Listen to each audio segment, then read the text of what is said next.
Welcome to the Virtual Kinetic Cities Conference 2020. My name is Kim Kan, and I am a director for Global Real Estate Construction here at KPMG. One of the things that you have heard a lot about during this conference is the concept of PropTech. What is PropTech?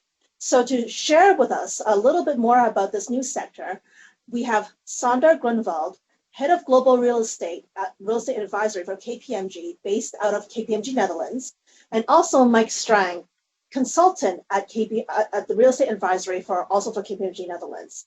Welcome, Sander. Welcome, Mike. Glad to have you guys with us. So I understand from our network that you guys have recently released the Real Estate Innovations Overview 2020. Can you tell us a little bit more about this publication and any trends or innovation trends that you're seeing in the PropTech space? Thank you, Kim, for having us. My name is Sander Grunewald. I'm based in the Netherlands, globally leading real estate advisory. Like 5 years ago, we started publishing this real estate innovation brochure. This was started by working with clients that wanted to innovate and digitize their real estate organizations and construction organizations. And as part of the projects, we had to show them the insights of what is out there, what kind of innovations, property technology, construction technology is out there in the market. So since then, we have been publishing this overview, which started actually locally in Europe, in the Netherlands, and over the last year grew into a quite global document. And with this document, we try to give an overview.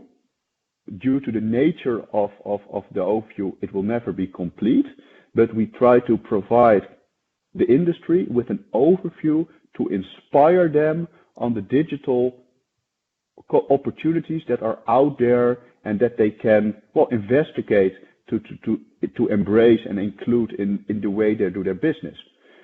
Having said that, what we see over the last years is that digitization of the industry really kicked off. We're in the middle of it, as you can also read in the booklet. And so trends we see over there, and that's also a bit more emphasized in the booklet, is that not all continents seem to be, based on the insights we received, at the same page of digitization. In particular, in Europe, we see PropTechs that focus on sustainability a bit more, energy efficient usage of real estate, but we actually categorize the PropTechs in certain industries, certain categories. So digitizing processes, flexible workspaces, Internet of Things, new way of funding, and you will all find that in the overview. And what you will also find then is that at different places in the world, focus seems, based on the insights we got, to be a bit different. And some countries are ahead in one area, and other countries are a bit more ahead in the other areas. Thank you, Sandra. Mike, I know you've been very heavily involved in this process as well, looking at some of these PropTechs. Are there any particular ones that make you feel like really excited that you think are kind of like a little bit ahead of the others? Just out of curiosity. Hey, Kim. Yeah, I always think this is a tricky question because, I mean, we've mapped 600 innovations in our overview. And, well, for me, it's hard to say like one is maybe outstanding, the other one is maybe a little bit less. As Sander said, we just want to provide an overview. And I mean, the PropTechs also, they want to act on the needs of the market. And since all the market needs in different regions are different, some of them are outstanding in their own way, in their own region. Okay, then in that case, I mean, especially over the past few months, we have this issue with the COVID-19 pandemic. Do you think that, given the pandemic, given the change of focus of a lot of people, how do you think this has changed potentially the focus of some of these prop techs or innovation trends that have been made? Yeah, so one of the chapters within our book is as well a healthy workplace and living. We think that this chapter, this category, will be affected immensely as well, since people are more aware about not only ESG in a broad sense, but also in a smaller sense about hygiene, about the health of the workplace, about good air ventilations, etc. So this is one of the categories that will be impacted immensely. But also because of COVID, digital transformation will be accelerated. Meaning that, there will be the new way of working and living. So people will start to work digitally from home. And this will also be a huge driver of change within the whole sector. Okay, thank you, Mike. Sander, I understand that you recently participated in a webinar about the new reality in real estate and the future of the industry. What is your view on green and sustainable smart buildings? Is it a fad or is it the future? Yeah, Kim, thank you for that question. And I think it's an extremely valuable and difficult question, and we will know the answer in 5 to 10 years. But in one way, you could argument that over the next period, real estate and the performance of real estate portfolios will be under great pressure due to the pandemic, and then every extra dollar you invest in sustainability might be challenged. Having said that, a lot of arguments also are there to argue that COVID, the pandemic, really showed that we have to take care of our planet. And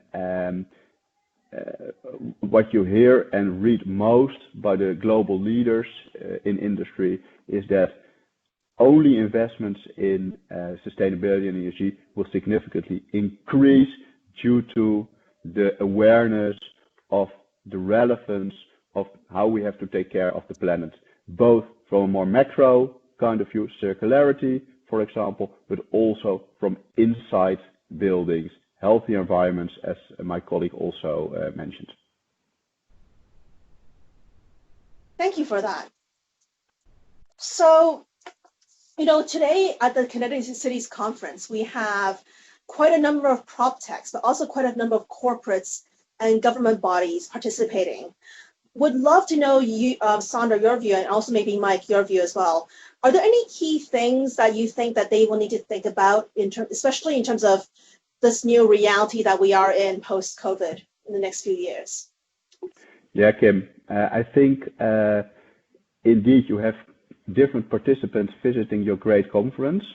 If you look at the large corporates and the governments, what's key for them is a very open mind and innovative culture towards innovation and digitizing their value chain.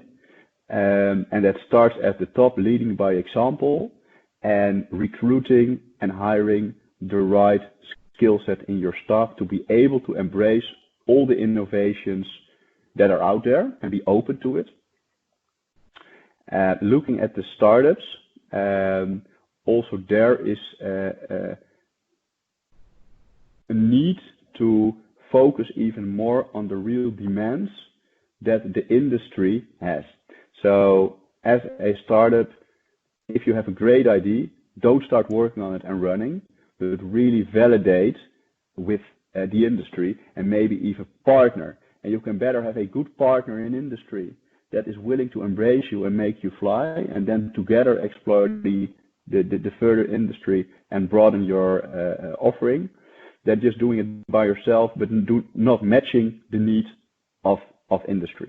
So that are two really relevant takeaways or suggestions I would have for both the industry and the startups. Thank you, Sander, for that. Just a quick question for you. There's so many startups in the room today. how can the startup ecosystem work better with the corporates? Well, thank you, Kim. As mentioned, startups should really focus on what are the demands of industry and then deliver upon what they promise. So definitely don't overpromise, but really deliver as startup what you try to achieve to the corporate. And KPMG often plays and can play a role in there as well in supporting both the corporate and the startup that the demand and supply actually meet each other and the right startups meet the right corporates. Yep. Thank you so much. Any final thoughts? Yeah, well, Kim, I really want to congratulate you with this Connected Cities event. I think it shows in these difficult times, it shows how we and the industry already embrace the opportunities digital offers us, how we can work from home, how we can even organize a huge conference like this. And yeah, a great job, and all people listening to this to this conference. Really wish you all the best in further continuing your digital journey. Thank you. Thank you, Sandra. Thank you, Mike, for participating in this virtual conference. Many thanks again from us here all the way here in Hong Kong.